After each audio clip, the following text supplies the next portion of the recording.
뭐 우려하시는 바처럼 그렇게 지금 우리 그 경계작전 태세가 취약하지 않고 지금 정상적으로 많이 가동될 수 있는 그런 시스템을 가지고 있다. 다만 이런 부분이 일어난 데 대해서는 제가 뭐 100번 지적을 받아도 할 말이 없다고 생각이 됩니다. 모든 부분은 이 무한 책임을 국방장관이 지고 있기 때문에 제가 그 소상하게 나중에 설명을 드리고 필요한 부분을 보완해 나갈 수 있도록 그렇게 하겠습니다.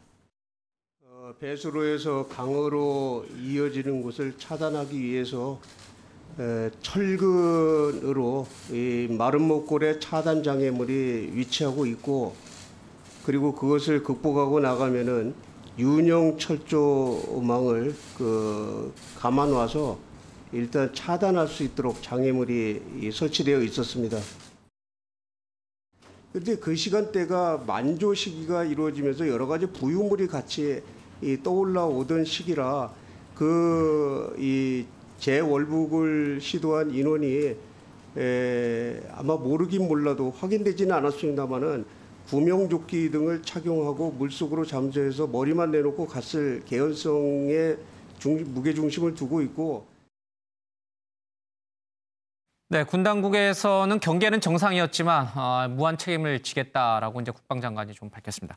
유호정 기자, 국방장관 얘기와 합참의장의 얘기를 들어보면은 이 월북한 20대 남성은 굉장히 머리가 좋았던 것 같아요. 이제 체구도 왜소했지만 적절하게 월북할 수 있는 통로를 찾아냈고 방법을 알고 있었던 것 같아요. 네, 어제 그 연미정 근처에서 이 김모 씨 걸로 추정이 되는 가방이 발견이 되면서 근처에 이제 루트가 있을 것이다라고 추정이 되는 상황인데 그 루트가 지금 속속들이 밝혀지고 있는 상황입니다. 지금 보시는 저기가 철책을 뚫고 간 건 아니고요. 그 밑에 배수로를 통한 건데 저 배수로를 지나서 한강을 건너면 바로 북한이거든요. 구명조끼를 입고 이제 저기를 건널 수 있는 거죠. 네, 그렇습니다. 그런데 이제 북한으로 향할 수 있는 곳이기 때문에 우리 군이 저기를 그냥 다 열어두진 않고요.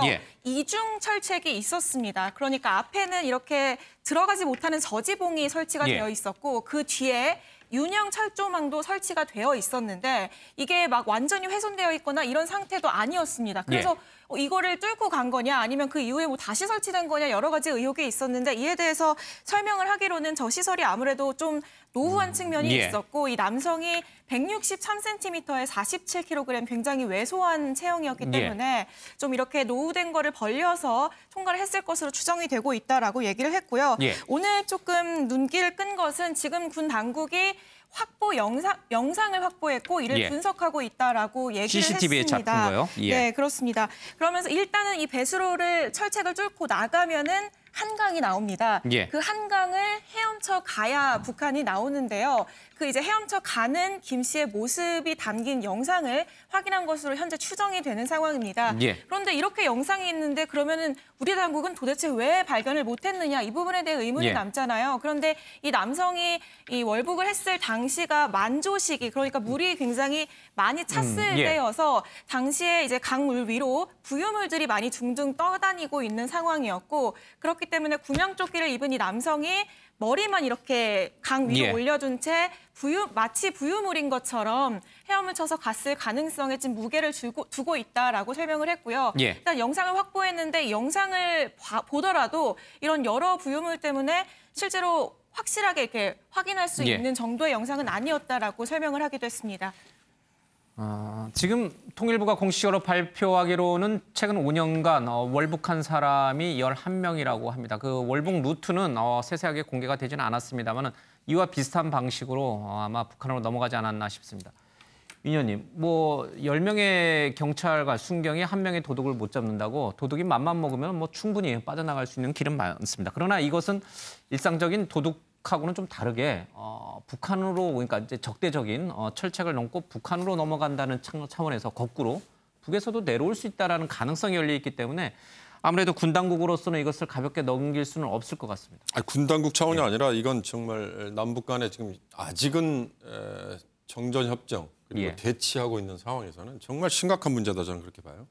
영화 속에서는 이런 소재들이 다뤄졌다고 봅니다. 북한에서 넘어온 영화 속의 주인공이 맘만 먹으면 다시 북한으로 올라가서 거기를 헤집고 다니다가 다시 또 내려오고 뭐 이런 영화를 봤던 것 같은데 그 영화에서나 그런 줄 알았더니 정말로 그렇다.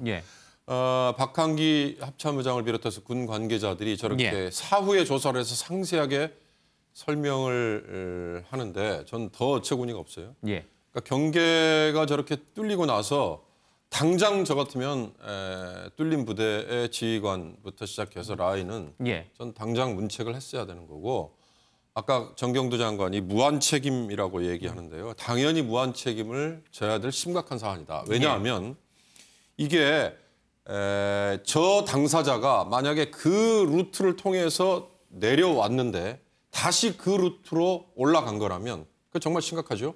그 얘기는 북한에서 맘만 먹으면 남쪽으로 내려올 때 그런 식의 루트를 얼마든지 갖고 있다. 근데 우리는 속수무책 바로 옆에 해병대 초소가 있을 정도인데도 모르고 있을 만큼 그게 뚫려 있으면 경계를 다시 강화했습니다라는 걸 어떻게 믿을 수 있겠습니까? 이건 제가 보기엔 제주의 해군기지에 아마 시민운동을 했던 분들이었죠. 그들이 이 영내에 들어와서 1시간 이상 있었을 때 그때는 정말 제가 보기에 솜방망이로 넘어간 거 아닌가 싶은데 물론 그것 때문에 해군 참모총장이 바뀐 걸로 알려져 있습니다만 그런 것들을 포함해서 우리 군이 과연 존재 이유가 뭔지를 다시 한번 철저하게 냉정하게 따져봐야 되는 이번 거는 정말 심각한 사건이다. 그렇게 보고 있습니다. 이 남성이 2017년에 탈북을 할 때는 지금 이 월북했던 루트와는 좀 다릅니다. 뭐 같은 곳으로 이제 들어오고 나간 것은 아니긴 합니다만 어쨌든 군 당국의 책임 소재는 좀 분명히 가려야 된다 이런 얘기였군요. 김태일 기자, 근데 이 남성이 상당히 많은 돈, 그러니까 우리 돈으로 한 3천만 원, 4천만 원 정도, 그러니까 이제 미화로 치면은 한 2만 5천 불에서 3만 불 정도 될 텐데 환전을 해간 흔적이 확인이 됐어요. 영수증이 나왔어요, 가방에서. 그렇습니다. 이 김 씨의 지인인 한 유튜버가 이런 얘기를 했죠. 이 김 씨가 임대 아파트 보증금 한 1,500만 원, 그리고 뭐 취업 장려금 2천만 원, 자동차 판매금 등등 해서 한 4천만 원 정도 달러로 바꾼 것으로 알고 있다 이렇게 밝혔는데 실제 이 김 씨의 가방 안에서 480만 원 정도 달러로 바꾼 이 영수증이 발견이 됐어요. 경찰 관계자가 밝혔는데 이를 두고서 이제 탈북자 출신 한 북한 관계자 전문가가 당국에 달러를 주면 이 외화를 벌어왔다는 명목으로 목숨을 유지할 수 있어서 아마도 이 김 씨가 가져가지 않았나로 추측된다 이런 얘기를 했고요. 또 한 탈북 단체는 탈북했다가 다시 월북을 하면 상상 못할 감시와 손가락질을 받는데 이것 때문에 아마 노동당에다 돈을 바쳐서 이걸 좀 무마하려고 돈을 가져온 거 아닌가라는 그런 추측을 좀 내놓고 있습니다. 어제 저희 프로그램에 출연했던 고영환 이제 국가전략안보연구원 부원장도 그런 얘기를 했어요. 이제 일부는 북한 당국에다가 줘서 처벌을 좀 약하게 또는 면하게 하려고 그러고 일부는 또 이제 본인이 장사 미천으로 쓰려고 그렇게 환전해 간 것이다. 달러로 환전해 간 것이다. 이제 이런 추측을 해놨습니다. 알겠습니다. 어제 그 이 남성, 20대 남성, 월북한 20대 남성과 거의 뭐 친남매처럼 지냈던 여성 유튜버가 그런 얘기를 했어요. 이 분명히 이 사람이 지금 월북할 준비를 하고 있다라고 해서 경찰서에 신고를 했는데 경찰서에서 이렇게 자기 얘기를 귀담아 듣지 않았다라고 합니다. 그러니까 경찰의 탈북자 관리가 좀 구멍이 생긴 게 아니냐 이런 비판도 또 나와요. 그렇죠. 치안에 그만큼 허술했다라고 평가할 수 있을 것 같은데 지금 그것뿐만 아니라 사실 이 탈북민인데 김포에 주거지를 마련해줬다는 것 자체가 저는 문제가 있다고 생각합니다. 왜냐하면 북한과 이 접경 지역 굉장히 가까운 지역이잖아요. 그러다 보면 지금 가족과 함께 탈북을 한 것이 아니라 보니까 혼자 우리 남한으로 온 것 같습니다. 그러다 보면 향수병이 생길 수도 있고 다시 월북할 가능성이 얼마든지 있거든요. 그러니까 일단 주거지의 위치 자체가 저는 상당히 잘못됐다라는 생각이 들고요.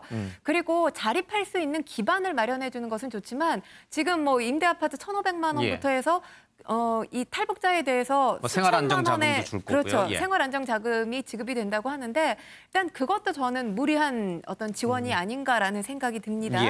그렇기 때문에 사실 지금 뭐 거의 목숨을 걸고 우리 정부에 왔을 때는 빈손으로 온 경우가 거의 많을 텐데 이렇게 돈이 생기게 되면 당연히 북한으로 가져가서 가족 만나고 싶은 생각이 있을 수밖에 없다는 생각이 들고요. 그리고 일단 지금 탈북한 지 2017년에 탈북을 해서 지금 3년 차가 되지 않았습니까? 경찰이 최소한 한 달에 한 번은 전화를 하거나 대면 접촉을 해서 이상 징후를 확인했어야 되는데 그거 자체가 잘 이루어지지 않았다고 하고요. 그러니까 이 관련 매뉴얼이 지키지 않았었다는 것이 가장 큰 문제고 또 한 가지는 지금 이 김 씨가 이 지인을 성폭행한 혐의를 받고 있습니다. 예. 그런데 이와 관련해서 국과수에서 이 피해 여성의 몸에서 김 씨의 DNA가 검출됐다고 경찰에 통보를 했는데 그럼에도 불구하고 수사가 제대로 이루어지지 않았다는 것. 여기서 경찰은 책임을 면할 수 없을 것 같아 보입니다. 저는 뭐 책임자들 경질시켜야 된다고 생각해요. 예. 출국 금지 조치, 그러니까 성폭행 의혹과 관련해서 출국 금지 조치를 시켰지만 이미 이 김 씨는 북한으로 넘어간 뒤였어요. 그렇죠? 예. 이 남성에 대해서는 이제 이 관리 등급이 다급이었습니다. 그래서 이제 한 달에 한 번 정도는 경찰이 신원 소재라든지 이런 것을 파악해야 되는데 그 부분이 좀 누락된 것도 경찰로서도 좀 책임을 져야 될 부분인 것 같습니다. 그런데 이게 이 남성이 월북하면서 우리 군 당국에 또 경찰의 허술한 관리가 도마 위에 오르고 있습니다만은 북한에서도 이 남성이 다시 자신들 영역으로 들어오는 것을 몰랐던 것 같아요. 네, 그렇습니다. 그래서 오늘 정경두 국방부 장관이 아마 그쪽에서도 북한에서도 우리보다 더한 경계 실패의 책임이 있을 것이다라고 직접 밝히기도 했는데요. 이런 경계태세 실패와 관련해서 군기강을 다시 한번 확인하려고 할 것이고 그런데다가 이런 코로나19 확산 가능성을 이렇게 언급한 것에도 어떻게 보면 이런 정치적 목적을 갖고 있을 것이다라는 얘기를 했습니다. 여기에 더해서 한 매체가 북한의 내부 소식통을 통해서 어제 보도가 있었는데요. 이 김 씨가 처음에는 개성 지인의 집에서 머물다가 이 최근에서야 자수를 했고 이게 이제 김정은 위원장에게 전달이 돼서 지금 이제 보위부로 넘겨졌다라는 얘기가 나왔거든요. 그런데 이게 이제 소식통발 보도기 때문에 구체적인 내용이 사실인지는 확인이 되지 않지만 어쨌든 북한에 도착을 해서 군 당국에 걸리지 않고 며칠은 지내다가 결국에 이제 자수를 했다는 내용 그리고 거기에다가 이제 정경도 국방부 장관 역시 북한 역시 경계에 실패한 지금 상황이다라고 언급한 부분들이 지금 눈에 띄고 있는 상황입니다. 데일리 NK가 이제 보도를 했습니다. 그런데 데일리 NK는 지난번에 이제 김정은 위원장의 신병 이상설을 보도했다 오보를 낸 매체여서 저희들이 뭐 이렇게 신빙성은 조금 더 확인을 해봐야 될 것 같습니다. 어쨌든 이 데일리 NK 보도가 맞다면 이 남성은 정말 신출귀몰한 것 같아요. 이게 넘어올 때도 그렇고 올라갈 때도 그렇고 양쪽에 이 삼엄한 군 경계를 모두 뚫고 갔다는 얘기인데 사실 좀 믿기지도 않고 영화 같다라는 생각만 자꾸 듭니다. 북한 김정은 위원장이 정전 67주년을 기념해서요. 노병들을 상대로 연설을 좀 했고 또 북한 내에서는 여러 가지 불꽃놀이 행사도 좀 열렸던 것 같습니다. 화면을 좀 보면 저희들이 이제 얘기를 할 텐데 김정은 위원장이 67주년 이 6.25 전쟁 발발 67주년을 기념해서 했던 그런 말 가운데 낙동강 전투에서 남해를 코앞에 두고 낙동강 전투에서 분노를 삼키면서 뒤돌아서야 했던 그 원한, 한을 우리는 잊지 않는다 이런 얘기를 했어요. 듣기에 따라서는 여전히 적화 통일과 뭐 이런 생각을 아직도 갖고 있나 아직도 그 본인들이 주장하는 해방 통일 전쟁의 그 욕심, 의욕을 아직도 갖고 있나 이런 생각이 들어요. 그거는 한국 전쟁을 보는 남한과 북한의 시각 차이하고도 연결이 됩니다. 한국 전쟁이 아시다시피 1950년 6월 27일부터 1953년 7월 27일까지예요. 7월 27일은 정전협정 사인을 했죠. 근데 재밌는 건 남쪽은 6.25 전쟁 발발일, 6.25 전쟁이라는 표현을 쓰면서 6월 25일에 전쟁과 관련된 여러 가지 행사, 추모 이런 것들을 해요. 북한은 7월 27일을 더 의미를 부여하는 오히려 정전협정 그렇습니다. 그들은 그 대신 정전이라고 하지 않고요. 승리 기념일이라고 얘기를 해요. 그러니까 그런 점에서 김정은 위원장의 연설에는 그런 기본적인 보관이 깔려 있고요. 그 연장선에서 낙동강 전투에서 뭐 지척에서 우리가 돌아서야 되는 뭐 불루, 한 이런 표현은 매년 그런 얘기를 해왔거든요. 그런 점에서 저는 좀 달리 접근하는데 모르겠습니다. 북한은 항상 정년, 꺾어지는 해에 뭔가 의미를 부여한단 말이죠. 이번에는 그렇습니다. 특히 북한이 의미를 두는 게 25, 50, 75, 100 이런 거거든요. 근데 이번에는 이제 정전 기념일, 정전일로 따지면 67주년이기 때문에 특별한 메시지는 뭐 있지 않은 걸로 보이는데 어찌됐든 불꽃놀이를 하거나 그런 건 말씀드린 것처럼 7월 27일 한국전쟁 자체를 자기들이 먼저 일으켰고 정전 상태지만 자기들이 승리한 전쟁이다라는 걸 강변하기 때문에 나오는 겁니다. 조금 전에 이제 북한 조선중앙TV가 이 시각 현재 방송하는 화면을 저희가 내보내드렸습니다. 방금 윤 의원께서 설명하신 대로 노병들 앞에서 김정은 위원장이 연설하는 내용이었습니다.